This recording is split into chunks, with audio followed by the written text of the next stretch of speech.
Hi welcome to 700 institute. This is Anil. So ఈరోజు మనం grand test 3కి సంబంధించిన మ్యాథ్స్ కంటెంట్ అంటే మ్యాథ్స్ పార్ట్కి సంబంధించిన క్వశ్చన్స్ని డిస్కస్ చేద్దాం.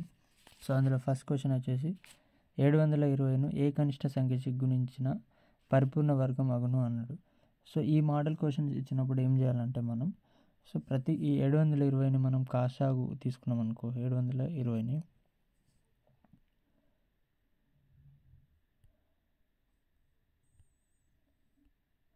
720కి కాసాకు తీసుకోవాలి. సో అట్లా కాసాకు తీసుకున్నట్లయితే 2360 అవుతుంది. మళ్ళీ 180 అండ్ నెక్స్ట్ 290 తర్వాత 345 అవుతుంది.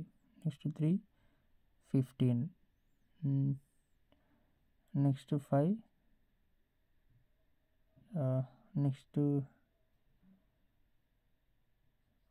245 315 తర్వాత 3 5 5. అంటే ఇక్కడ చూసుకున్నట్లయితే 2కు ఆల్రెడీ ఇక్కడ ఒక అంటే జత అనేది ఉన్నది. ఈ 2కు అండ్ 3కు కూడా జత ఉన్నది. 5కి జత లేదు. సో 5తోని మనం గుణిస్తే అది పరిపూర్ణ వర్గం అనేది అవుతుంది. సో దీన్ని ఇలాంటి మోడల్ ఇచ్చినప్పుడు మనం ఇలా చేయాలి. దీన్ని ఒకసారి గమనించండి. ఈ మోడల్ చాలా ఇంపార్టెంట్. సో నెక్స్ట్ క్వశ్చన్ వచ్చేసి ఇక్కడ ఏమంటాం, వర్గ సంఖ్యలో ఒకట్ల స్థానంలో ఉండని అంకె అని అంటున్నాడు. సో ఒకట్ల స్థానంలో ఉండని అంకె మనకు రావాలంటే ఇప్పుడు 1 నుంచి 9 వరకు మన అంకెల్ని వర్గం చేసుకున్నట్లయితే 1 స్క్వేర్ 1, ఒకట్ల స్థానంలో 1, 2 స్క్వేర్ 4 వచ్చింది.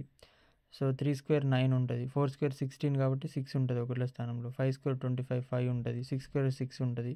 7 స్క్వేర్ 9 వస్తుంది. 8 స్క్వేర్ 4, 9 స్క్వేర్ 1. సో అంటే 0 స్క్వేర్ 0 వస్తుంది. సో ఇక్కడ మనకు ఒకట్ల స్థానంలో చూసుకున్నట్లయితే 1 4 9 6 3 6 9 4 అంటే ఇందులో ఇవి మాత్రమే వస్తాయి మనకు ఒకట్ల స్థానంలో. 9 రిపీట్ అయింది, 6 రిపీట్ అయింది అనుకో. ఇందులో రాని అంకెలు 2 రావు, 3 రాదు, తర్వాత 7 అండ్ 8 ఇవి రావు. కాబట్టి ఇక్కడ వచ్చిన సంఖ్యలో ఆన్సర్ ఏంది? 8 రైట్ ఆన్సర్ అనేది. ఒకట్ల స్థానంలో ఈ అంకె అనేది ఉండదు. అండ్ నెక్స్ట్ క్వశ్చన్ చూసుకున్నట్లయితే ఈ మోడల్ చాలా ఇంపార్టెంట్ క్వశ్చన్. 8, 9 అనే పూర్ణ సంఖ్యల వర్గాల మధ్య గల పూర్ణ సంఖ్యల సంఖ్య అన్నాడు. అంటే 2 వరుస అంకెలు ఇచ్చి లేదా 2 వరుస సంఖ్యలు ఇచ్చి వాటి మధ్య గల పూర్ణ సంఖ్యల అంటే వాటి పూర్ణ సంఖ్యల సంఖ్య అంటే వర్గం మధ్యలో వర్గం ఉన్నటువంటి ఆ వర్గాల మధ్యలో ఇప్పుడు 8 స్క్వేర్ అంటే 64, 9 స్క్వేర్ అంటే 81. వీటి మధ్యలో ఉన్నటువంటి ఆ పూర్ణ సంఖ్యల సంఖ్య మనకు రావాలంటే ఎన్ని ఉంటాయి అని రావాలంటే దీనికి సూత్రం ఏంటి అంటే 2 ఇంటూ ఇచ్చిన వరుస సంఖ్యలలో మొదటి సంఖ్య. ఇక్కడ ఇచ్చింది ఏంది? 8. So 2 16. So 16 is the right answer. ఈ మోడల్ చాలా చాలా ఇంపార్టెంట్, ఎక్స్పెక్టెడ్ క్వశ్చన్ ఇది. అండ్ నెక్స్ట్ క్రింది వానిలో పైథాగోరియన్ త్రికం కానిది.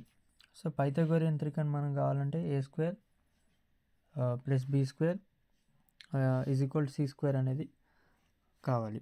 సో ఇక్కడ మనం చూసుకున్నట్లయితే సో ఇది అందరికీ తెలిసిన క్వశ్చనే. ఇందులో కానిది అన్నాడు. సో మీరు ఒకసారి అంటే చేయండి, తెలిసిన ఈజీ క్వశ్చన్ కాబట్టి. ఇందులో కానిది అన్నాడు కాబట్టి so D is the right answer. ఇవి 3 త్రికాలు అయితే సో డి అనేది కాదు. అండ్ నెక్స్ట్ 4215 నుండి ఏ కనిష్ట సంఖ్యని తీసివేసిన పరిపూర్ణ వర్గము అగును. ఇందులో మనం ఇందాక డిస్కస్ చేసిన 91వ క్వశ్చన్, ఈ 95వ క్వశ్చన్, ఈ 2 మోడల్స్ చాలా ఇంపార్టెంట్. ఒకసారి చూడండి. ఈ క్వశ్చన్ కూడా చాలా ఇంపార్టెంట్. ఈ మోడల్ని చేయాలంటే దీనికి మనం సో పొట్టిబాగర పద్ధతి అనేది వాడతారు దీన్ని. సో 4215.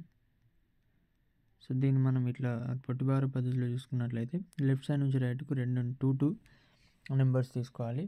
ఇందులో ఫస్ట్ 42 ఉన్నది. సో దీని స్క్వేర్ దగ్గర ఏది ఉంటుంది? 6 6 ఇప్పుడు 5 5 5 5 25. సో 6 6 36, 7 7 49 దాటిపోతుంది కాబట్టి ఇక్కడ 6 6 36.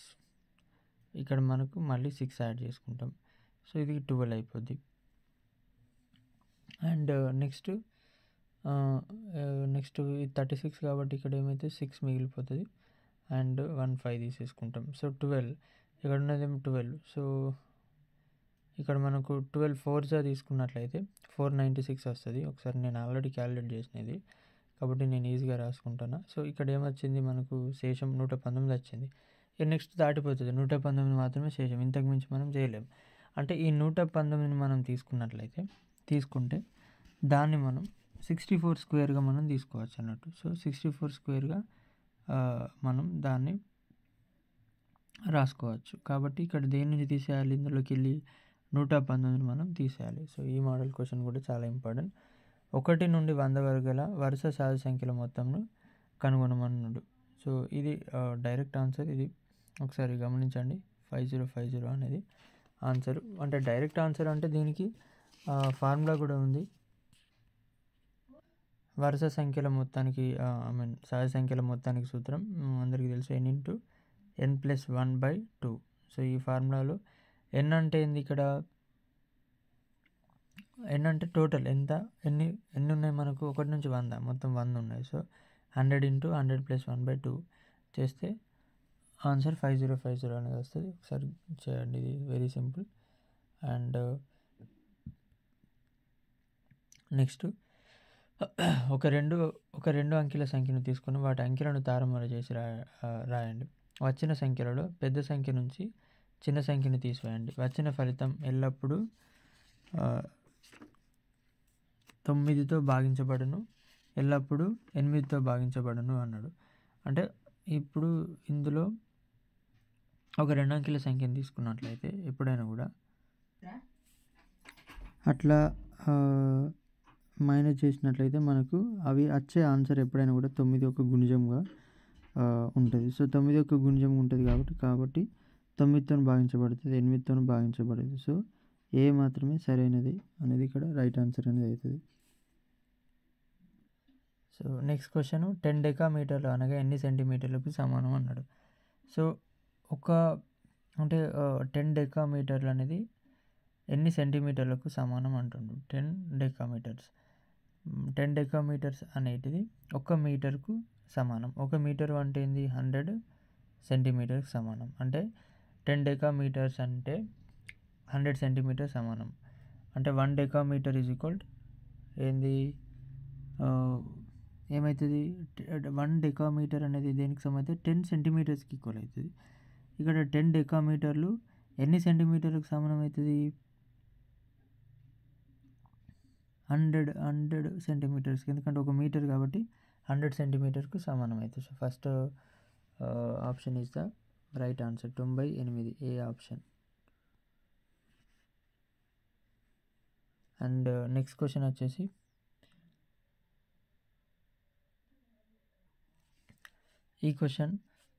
ఈ మోడల్ చాలా ఇంపార్టెంట్. ఒక బాలుడ వసతి గృహంలో 100 విద్యార్థులకు 40 రోజులకు సరిపడే బియ్యం నిల్వ కలదు.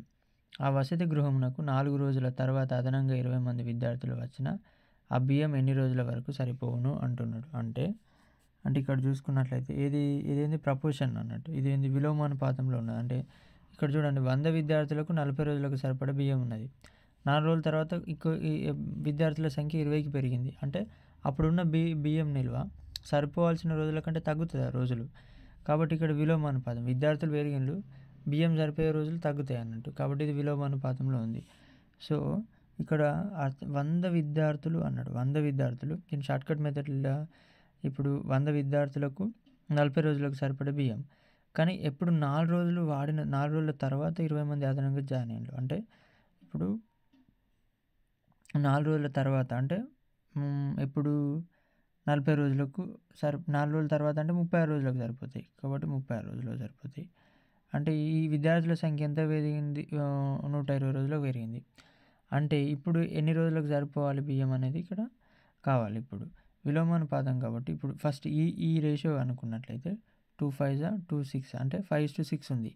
దీనికి ఈ సరిపోయే రోజుల సంఖ్య విలోమానుపాతంలో ఉండదు కాబట్టి ఈ రేషియో అనేది ఇటు మారాలి. సో ఇది 6, ఆల్రెడీ ఇక్కడ 6:5, ఈ రేషియో 6:5లో ఉండాలి విలోమానుపాతం వచ్చినప్పుడు. సో కాబట్టి ఇక్కడ ఎంత గుణిస్తే 36 వచ్చింది, 6తో గుణించడం. సో ఇక్కడ కూడా ఎంతతో గుణించాలి, 5ను ఇటు 5 తీసుకోవాలి, 5 6ల 30. సో అన్ని రోజులు 30 డేస్ అనేది సరిపోతాయి. సో ఇది మోడల్ చాలా ఇంపార్టెంట్, ఒకసారి గమనించండి. అండ్ నెక్స్ట్ క్వశ్చన్, 36 కూలీలు ఒక పనిని 12 రోజుల్లో చేయగలరు. అయినా అదే పనిని 9 కూలీలు ఎన్ని రోజులు చేయగలరు? అంటే కూలీల సంఖ్య తగ్గింది. చేయాల్సిన రోజుల సంఖ్య ఏమైతది పెరుగుతది. కాబట్టి ఇది కూడా విలోమానుపాతం. సో, ఫస్ట్ 36 మంది ఉన్నప్పుడు ఎన్ని రోజులలో చేసిండ్లు? 12 రోజులలో చేసిండ్లు. అదే ఇది కూలీల సంఖ్య ఏమైంది? 9కి పడిపోయింది. 9కి పడిపోయినప్పుడు ఎన్ని రోజులలో చేస్తారు అని అంటున్నాడు. అంటే ఎన్ని రోజులలో చేస్తారు అనేది ఇక్కడ మనకు కావాలి. ఇప్పుడు 9 1 9 4 అంటే 4:1లో ఉండే ఫస్ట్. ఇది విలోమానుపాతం కాబట్టి ఇటు 1 × 12 అయితే 1 వస్తుంది. ఇటు 4 ఇంటూ ఎంత కావాలి? 3 అయితే 1 అవుతుంది. అంటే 3.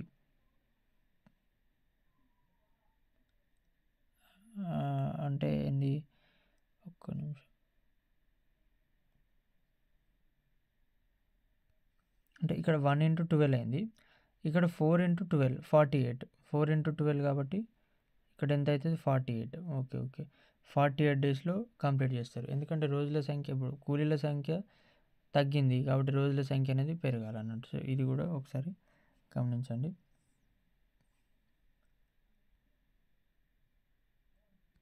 అండ్ నెక్స్ట్ క్వశ్చన్, ఇది అవధి వ్యవధికి సంబంధించిన క్వశ్చన్. ఇది చాలా చాలా ఇంపార్టెంట్ క్వశ్చన్. సో, అవధి వ్యవధి అనేది ఇంపార్టెంట్. అసలు అవధి అంటే ఏంది, వ్యవధి అంటే ఏంది? ఇప్పుడు ఇచ్చిన క్వశ్చన్లో మనకు ఆన్సర్ చేయాలంటే అవధి ఏంది, వ్యవధి అనేది తెలుసుకోవాలి. ఇప్పుడు ఫర్ ఎగ్జాంపుల్ 0.75 బార్ అనేది ఉంది అనుకో. అంటే 75 అనేది రిపీట్ అవుతూ ఉంది అన్నట్టు.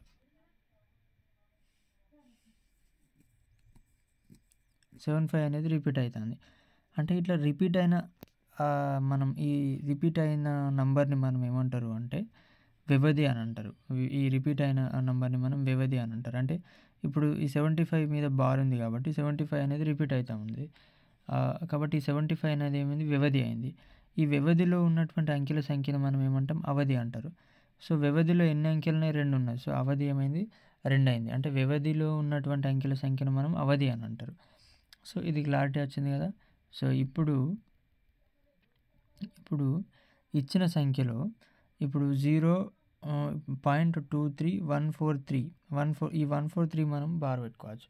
అంటే ఈ 143ని మనం ఏమంటాం? వ్యవధి అని అంటాం. దీన్ని ఇప్పుడు 143 అనేది ఏమవుతుంది?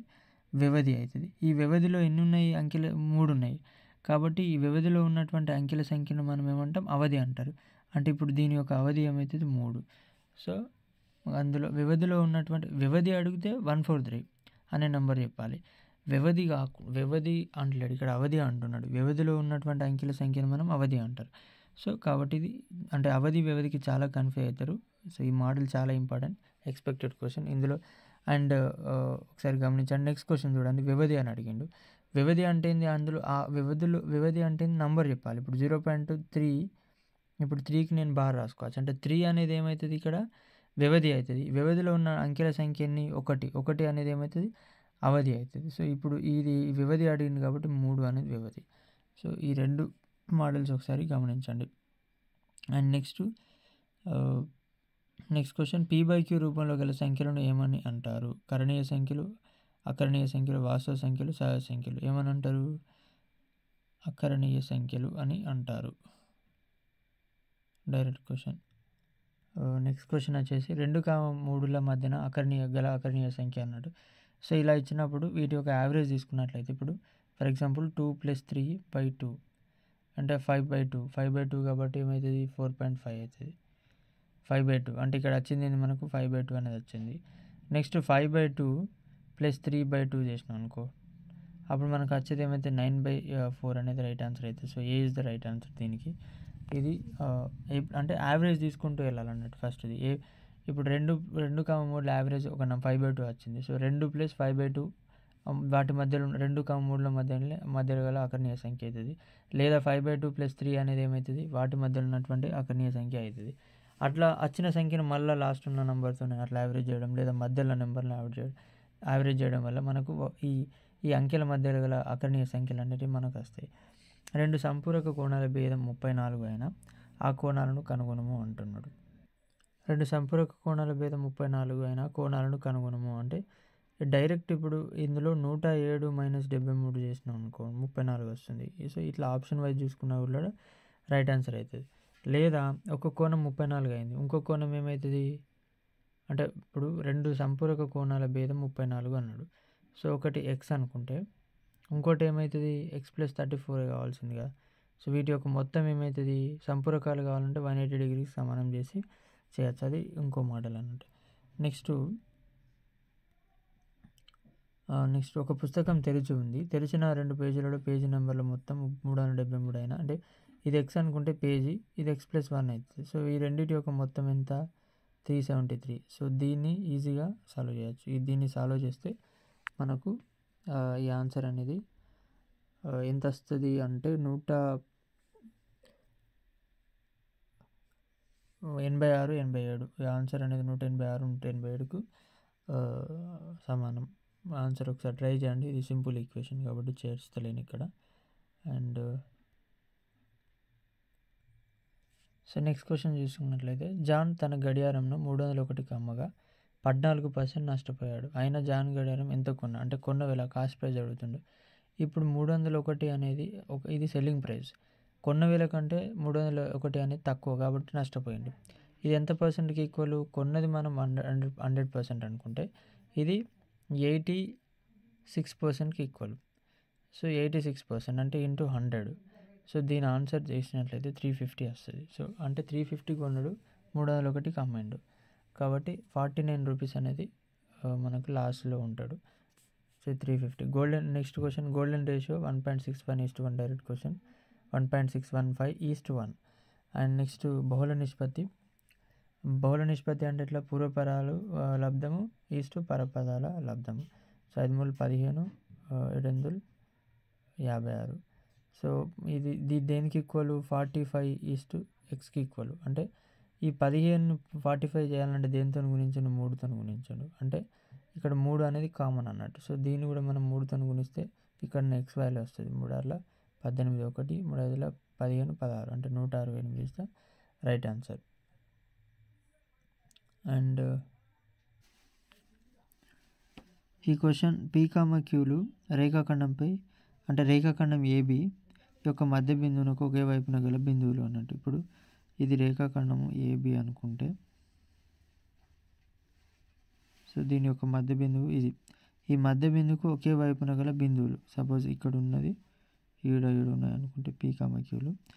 అయితే P బిందువు ఏ బిందువును అంటే AB రేఖాఖండాన్ని 2:3 నిష్పత్తిలో విభజిస్తే Q బిందువు ABను 3:4 నిష్పత్తిలో విభజిస్తున్నాయి. అంటే ఈ P బిందువు ఈ నుంచి ఈడికి 2x/5 ఈ నుంచి ఈడికి ఏమవుతుంది 3x/5 అవుతుంది.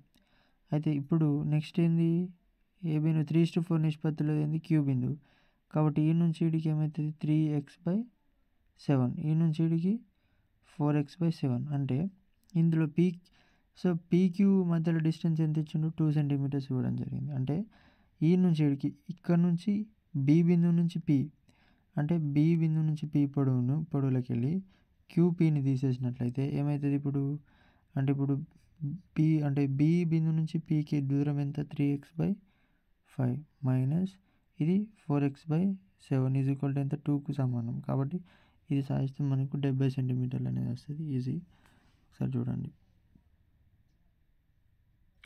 సో నెక్స్ట్ క్వశ్చన్ చూసుకున్నట్లయితే క్రింది వానిలో సత్యం కానిది అన్నాడు.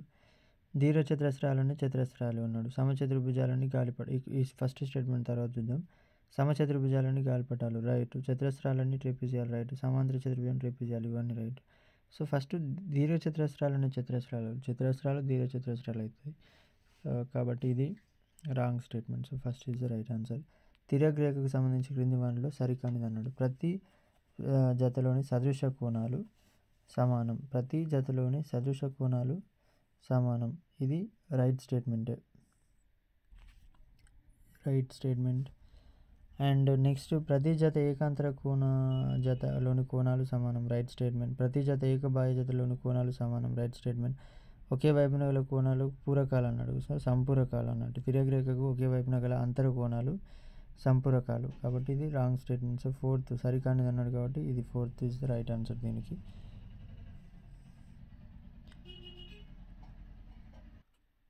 నెక్స్ట్ క్వశ్చన్ చూసుకున్నట్లయితే ఒక త్రిభుజంలోని కోణాలు 2:3:4 నిష్పత్తిలో కలవు. మొత్తం కోణాల నిష్పత్తి ఎంత?